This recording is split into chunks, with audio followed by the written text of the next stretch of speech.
Hi and welcome back. It's a chance for me to talk to you about what's going on in the world. We're just a few days away from Thanksgiving.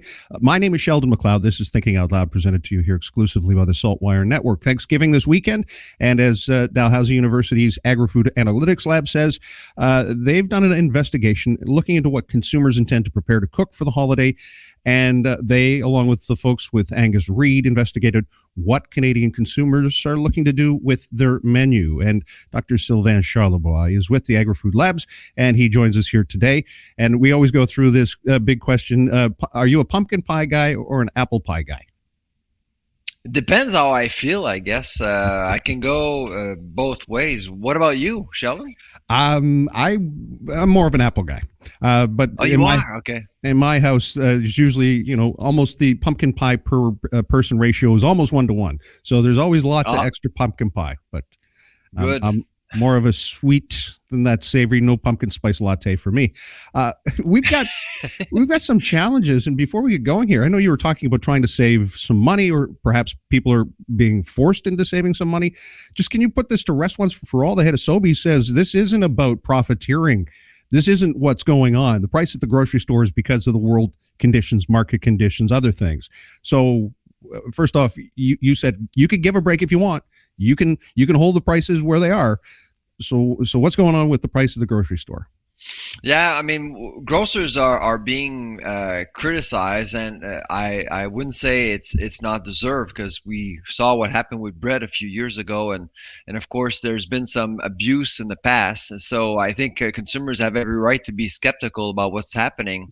But when you look at our grocers' balance sheets, there's no evidence of greedflation or profiteering really in the last 5 years. So the amounts have gone up, yes, record profits, but 2% 5 years ago doesn't look like 2% today, and that's something that people have to keep in mind.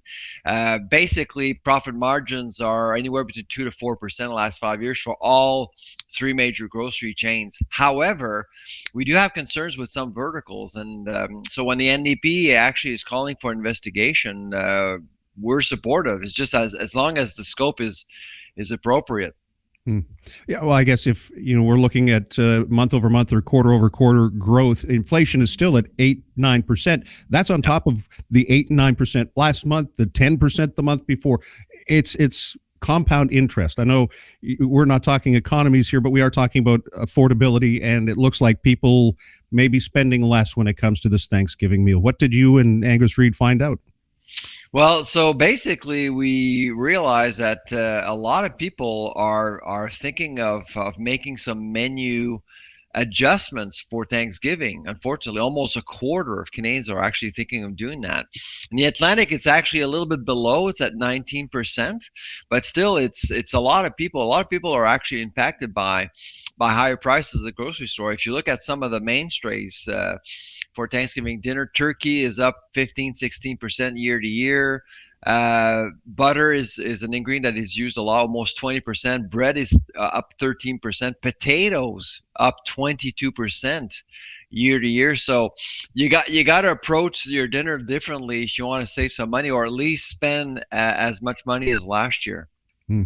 According to people who know, pumpkin pie is still the most popular dessert. So I guess you're right in the thick of things there. For the most part, though, it's about getting together, being thankful for what you have. And as you point out, turkeys are expensive. Some folks use or will cook a ham in addition to or instead of, and pork prices are high, just across the board. And you're saying Atlantic Canadian region seems to be impacted a little bit less than, say, Quebec or Western Canada? Well, there's I think what's going on in the Atlantic is that about one Atlantic consumer in 5 are thinking about making some menu adjustments. But Sheldon, traditions are traditions. I mean, at the end of the day, it's Thanksgiving. I don't know what happens in your household, but in our household, it's turkey, no matter what. Yeah. So we'll find a bird and we'll cook it and celebrate it. I mean, in the grand scheme of things, I think Canadians and the Atlantic Canadians actually should feel thankful, because when you look at food inflation, we have the third lowest food inflation rate in the G7 right now, after Japan and France. I know it's not helping families, but you have to look at this globally. I mean, a lot of other countries are impacted even more so than us. Germany's inflation rate, food inflation rate, is at 16.6% right now. UK is north of 13. Same in the United States as well. So yes, it's challenging for families, but it's not as bad as some other places.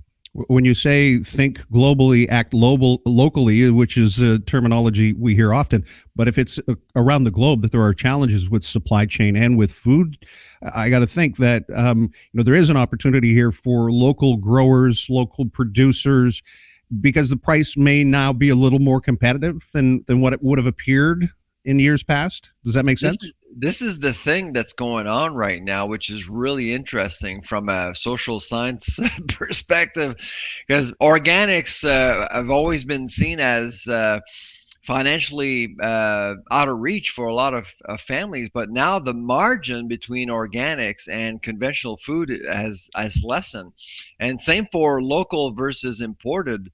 Our dollar is a little bit weaker than a year ago, and so right now with everything that's going on around the world, it's actually giving a chance for local foods to be seen as more affordable. So, but the one thing that came up in our Angus Reid survey is that local doesn't seem to be as much of a priority compared to eating homemade food. So local, about 50% of Atlantic Canadians actually feel that whatever you're eating at Thanksgiving has to be local, which is a little bit disappointing. I thought that we would actually see like a 70 or 75%, not 50. But I guess what you're saying, or what the study suggests, is that as long as you're making it in your home, as long as you're making it from scratch, you're not buying it processed or already pre-made, then that's what's important. That ritual. It's coming out very clearly in our survey, and that's not a surprise. But again, Thanksgiving is about being thankful to nature, to our harvest, local harvest. So I actually was thinking that perhaps there'll be a bias towards local foods for Thanksgiving, but I guess I was wrong. Well, this is, as you point out, something that other people across the country are experiencing. People around North America, people around the globe are experiencing this increase in price for food. Food inflation, as you describe it, shrinkflation, inflation. Where's the trend going? Where do you see it going? Have we flattened? Is it at all equalizing, or are we still looking at increased prices into the Christmas holidays? Things are calming down, I think. Even though percentages can be scary, things are actually calming down. To move products around the world, whether it's on water or on land, it's actually costing less. 40 to 50% less. So it's really significant. And at some point, it's going to catch up to us. It's going to help us. So we are expecting a much smoother 2023 compared to 2022. And I guess the last question or point would be any thoughts on, budgets are tight. People are going to have a Thanksgiving. Any suggestions on how to make it a little more affordable this year?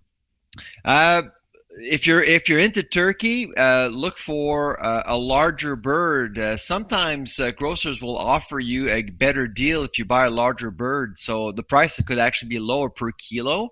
That's something to watch. Potatoes probably would be the place where you can save a lot of money.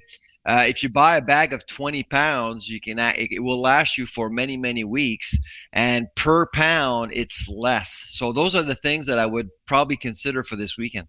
Well, that's a great idea with because I noticed some retailers now are saying, it's a set price no matter what the weight. And if you start looking through the tag, sometimes you'll find something that's maybe a half a kilogram more in weight than what the next one is, and it's the same price. So that kind of shrinks your overall expenditure per pound.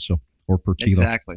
All right. Well, Sylvain Charlebois, it's always a treat to catch up with you. I really certainly appreciate your time. I hope you have a great Thanksgiving with the family.